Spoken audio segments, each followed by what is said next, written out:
এজন্য যারা কোরআনের মাহফিলকে বানচাল করতে চায় এরা বোঝে নাই, না বুঝে এগুলো করেছে।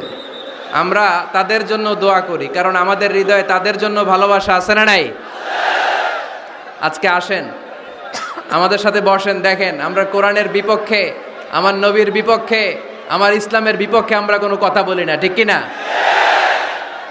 আমাদের এই পবিত্র মঞ্চগুলো থেকে কোরআনের পক্ষে কথা হয়, এই পবিত্র মঞ্চগুলো থেকে আমার নবীর শানের ব্যাপারে কথা হয়, এই পবিত্র মঞ্চগুলো থেকে ইসলামের পক্ষে কথা হয়।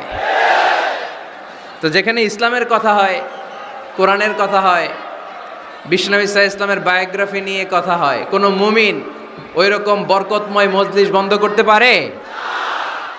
আল্লাহ আমাদেরকে সহি সমঝ দান করুক, সহি বুঝ দান করুক, আমরা যেন সবসময় কোরআনের পক্ষে